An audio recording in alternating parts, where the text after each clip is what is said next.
Welcome back, brothers and sisters. I am Braden. This is Langley Outdoors Academy, the place where we not only talk about what's going on in the gun world, but also how we're going to fix it together. And the content that I'm going to talk about this today is a recap of what just happened in breaking news with Mike Johnson out of Louisiana becoming the Speaker of the House of the United States of Representatives for the Republicans. Now, I told you guys earlier after we did a live stream, I was going to do a recap. Here's the high-level stuff that we found, and I can't wait to hear what you guys think. Please leave a link in the comments field. Send this one out, and everything will be linked in the description box below for your review. And of course, make sure you hit that like button, subscribe to the channel, and turn the notification bell on, and we'd love to have you along for the ride. And the content today, I'm going to show you a giveaway that you're going to want to see, and then we're going to hit it. My brothers and sisters, I am excited to bring you what I think is the biggest giveaway that I've ever seen on this channel, and it's brought to you by Vanish Holsters. Now, Vanish Holsters is made for the everyday American concealed carry patriot, not the upper echelons of the gun world. We're talking somebody who wants to have a gun, have it be comfortably stored, and safely stored to protect themselves and those that they love. This is the most comfortable holster that you're ever going to wear. This is a 48-inch belt that fits universally to anybody, and it's completely ambidextrous. It has a no-stink material, and it fits up to a 46-inch waist. This is something that you're going to want to check out. Look at this. They are launching the biggest giveaway I have ever had on this channel. They are giving one of you this incredible Jeep Gladiator and $25,000 worth of gold thanks to Vanish. To enter, all you have to do is click the link in the description and get yourself the most comfortable holster you've ever worn, and Vanish is hooking you up. Get $40 off now when you use my link in the description box below.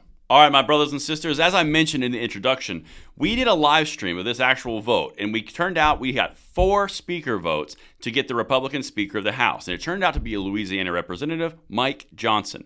Now, a lot of you are asking me in that live stream, where does he stand, what's he doing, what are the overall arcing implications for what we're talking about here for our 2A rights? Well, I've got a few snippets here I'm going to show you, but I can already tell you the left is lining up hard. As we talked about on our live stream 30 minutes ago, they're already coming out with ready to go anti-Trump, anti-Johnson. Like, this is a thing. Like, they do not like this. And in my opinion, they stepped in a little bit. But check it out. This is the rating for Mike Johnson from GOA. Again, this is just cursory stuff. We'll do more later with more detail. Mike Johnson, Republican, District 4, Louisiana. He gets an A- on the Gun Owners of America website. Again, everything's linked if you want to check this out for yourself. This is what the voting record is that he has so far when you Google essentially his voting record across the board where he stands. His solidly conservative voting record.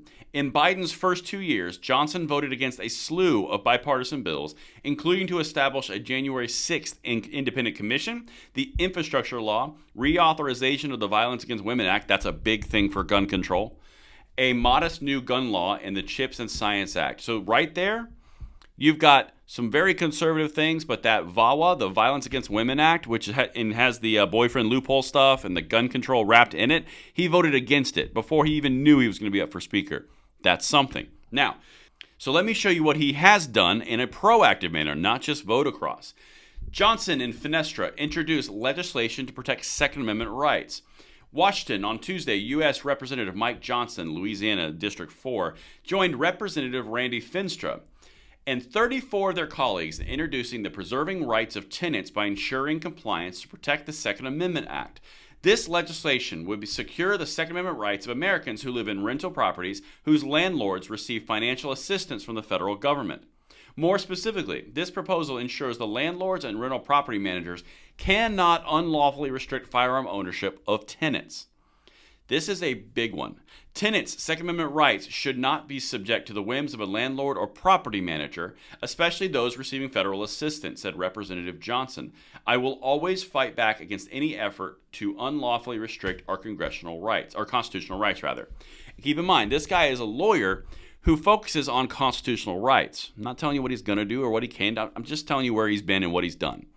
So far, we've got an A- rating with GOA. He's put forward legislation which would stop one of the main gun control points that we focused on of letting tenants have their rights restricted by landlords, particularly if they're involved in the federal government. That was a Chris Murphy special. He voted against the Violence Against Women Act, which is all about gun control. And now, look what else he's done here. National cross-state standard for concealed carry.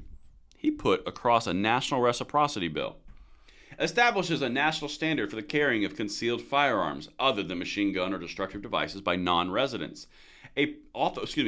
authorizes a person who has a valid permit to carry a concealed firearm in one state and who is not prohibited from carrying a firearm under federal law to carry a concealed firearm in another state. He put forward national reciprocity. Okay, all right, I see where we're going. And here's one more thing that he voted down. This is early Biden's term. Johnson voted nay on the Bipartisan Background Checks Act. This is H.R. 8 that Nancy Pelosi tried to shove through early on in the Biden administration. To require a background check for every firearm sale, the act may be cited as a Background Check Expansion Act. So far, guys, with his record, he's been pretty solidly conservative on the 2A. Introducing national reciprocity, shooting down H.R. 8, shooting down the tenants being able to, or not being able to have their gun rights in their own homes if they have a landlord who receives money from the federal government. And he's got an A- from the Gun Owners of America. Y'all, I'm not saying, but on the surface, this looks pretty good for us. Now, again, how that translates, that's a different thing. I'm going to continue on with this. I'm going to get all the clips, do all the research, do a more in-depth video tonight. But for where we're sitting right now, that's the skinny that you need to know. And please send this one out and let me know what you guys think in the comments field, and I will see you on the next one. I'm Braden. See you later.